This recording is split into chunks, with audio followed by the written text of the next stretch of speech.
Wasn't that a fun interview last week with the superstar gold medalist, Olympic champion wrestler Mark Schultz? I thought it was fun. Nice distraction from the horrors of the reality of our current moment in time in America, right? So today I'm probably going to offend some people, and I'm not going to apologize for it because it just, there are things that need to be said. I'm going to try to say them as politely as I can without losing the construct of my passion here. But I am so infuriated that I almost played a rerun this week because I was afraid that I may not be able to contain myself, but I will. And I want to start with saying this. I have never, ever set out to dislike anyone, especially a president of the United States. I have tried, when it comes to politicians, I've tried to analyze and evaluate their policy, their ideas, and challenge and tackle those things, not so much to attack individuals or people, because in the end it's really the policy, it's the the proposed legislation, it's the idea, whatever. So I always tried to separate those things. As a Christian guy growing up, you try to separate the sin from the sinner, right? It's hard to do, and it's hard for people who aren't Christians to understand it. But the goal is not to attack or demean the person who's engaged in the sin, but to attack the sin and try to help expose the person to the reasoning behind why such action or behavior is an abomination to God or whatever. So I'm trying to clarify where I come from, why I approach things the way I do. I believe in this patriarchal system. I believe in right and wrong. I believe in good and evil. So I do attack life with that perspective. I think everyone brings their whatever their persona is a part of, or is constructed by a series of behavioral and conditional and environmental, spiritual, whatever things that happen to them in life. Today I'm going to tell you that I truly, honestly believe that President Obama, Barack Hussein Obama, and I want you to really think about what kind of a name that is. Not a Christian name. It's not a good old Irish name.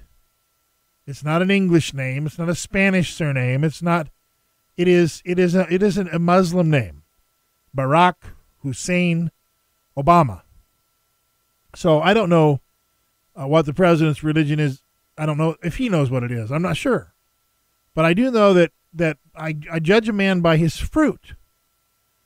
And this president's fruit is, in my opinion, leading me anyway to conclude that he's a traitor to his country, if it's true that he's an American. And I know there's a lot of controversy about his birth certificate. And I mean, there are things about his phony birth certificate that came out that are just obvious. They called him an African American on a birth certificate at a time in America when African Americans were called Negroes. They didn't use that term. They had the name of the hospital wrong. There's a lot of genuine inconsistency about this so-called birth certificate that came out, that the White House released, to try and authenticate the president's Americanism or whatever it is that's in question.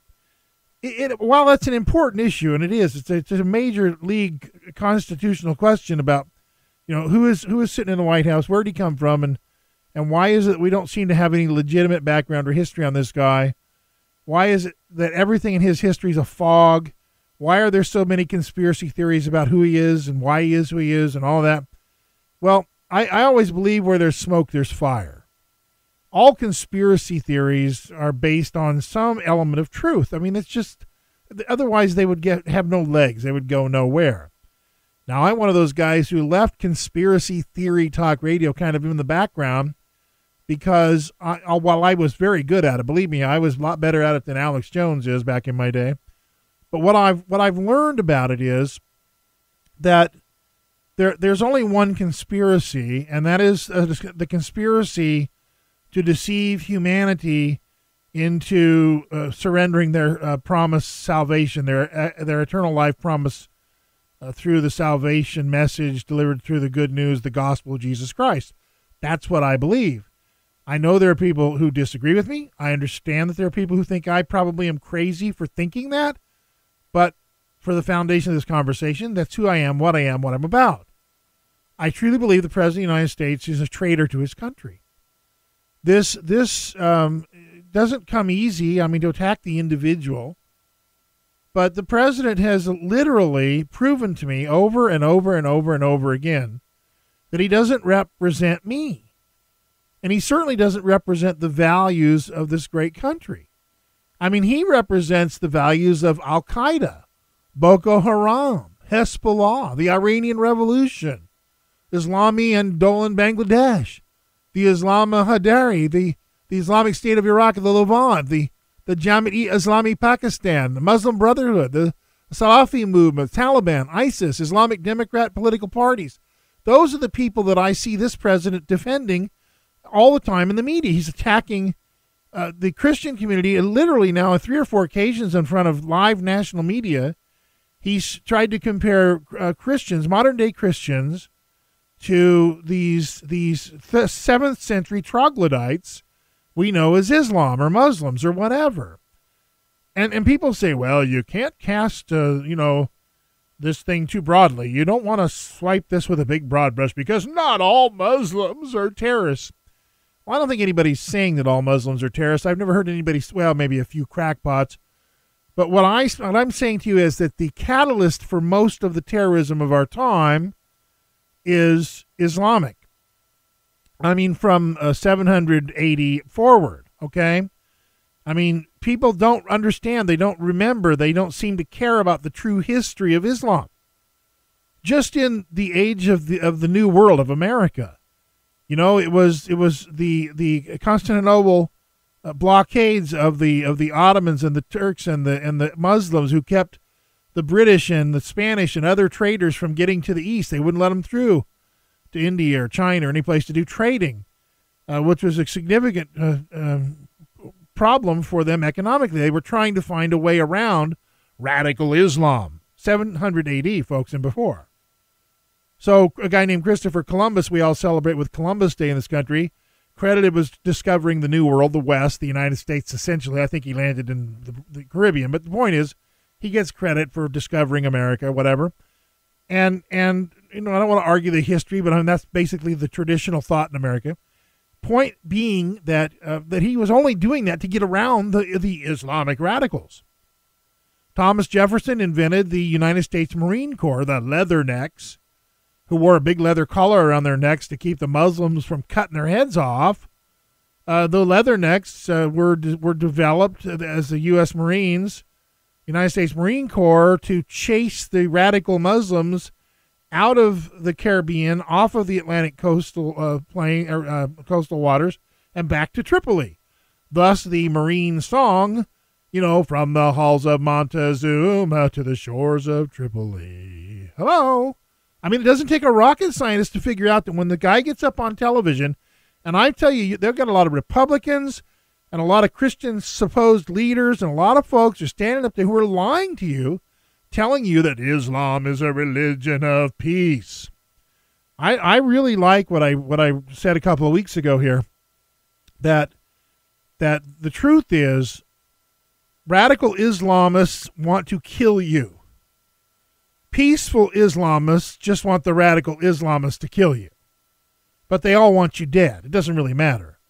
The so-called moderate/peaceful Islamist may not pick up the knife and cut off your head personally, but they will sit quietly in the background and cheer as the radicals do. This has been my experience. None of these so-called, moderate Muslim groups have come out with any real true fervor, with any real passion or angst against these murdering scumbags who just killed 21 Coptic Christians in Egypt the other day.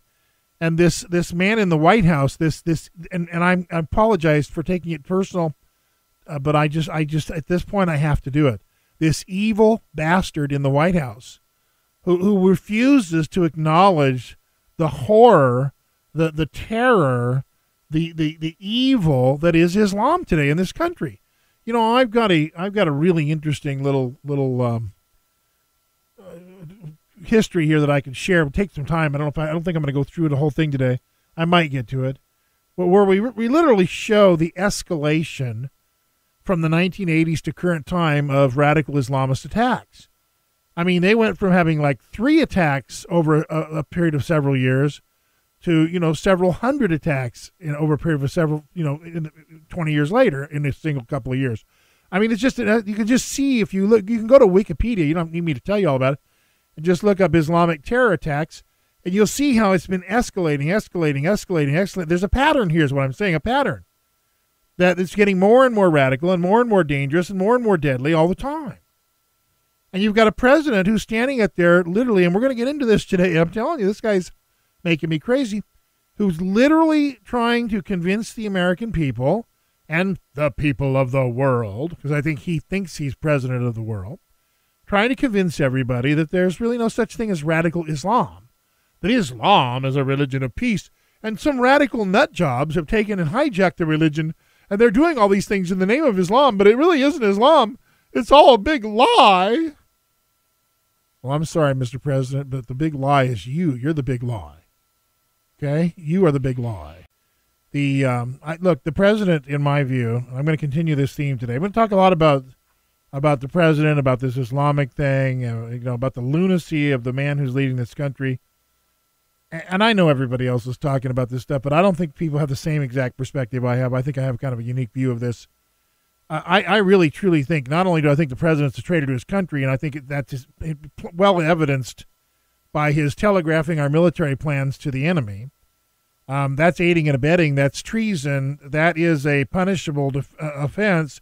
That, you know, you can be tried and receive as high a penalty as capital punishment for that crime. So to me, it's a serious crime that the President of the United States and the military folks who are under him would telegraph to the enemy what they're going to do, knowing that young American men and women will die. They will literally be murdered by the policy mayhem of this White House. I mean, I don't know any other words. Lunacy, insanity. I mean, it's bizarre, berserk, weird, extreme, unusual, traitorous, treasonous, pick an adjective or 3 or 4. What this man's doing, it is mind-boggling. Mind-boggling. I know I use that word a lot, but it's expressive. It says what I'm thinking. And we have got to find a way. You and me, we have got to find a way to get this man placed in a straitjacket and locked in a rubber room.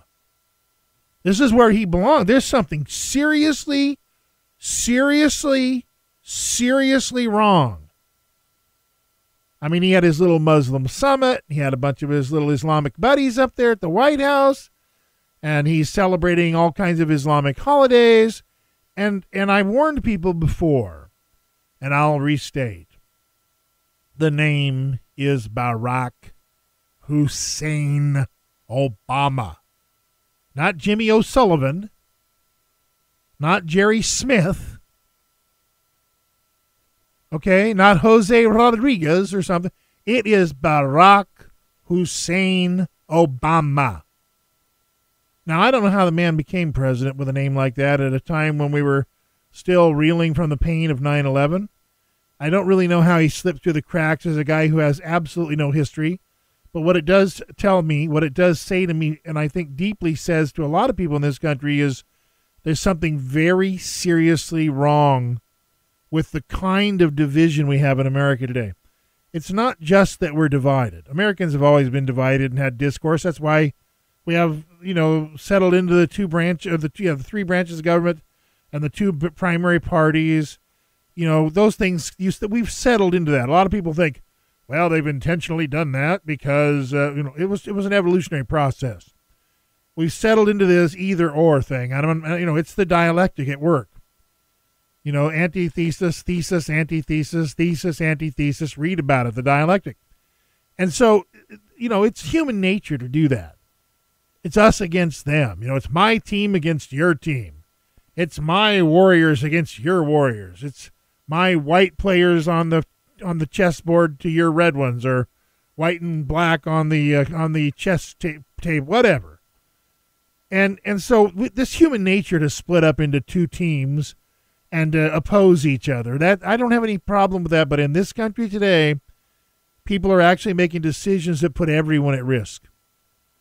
Barack Hussein Obama is the most dangerous, frightening as it is, the most dangerous person to ever sit in the White House, because he is shredding, he is tearing down, he is destroying the very fundamental principles that made America great.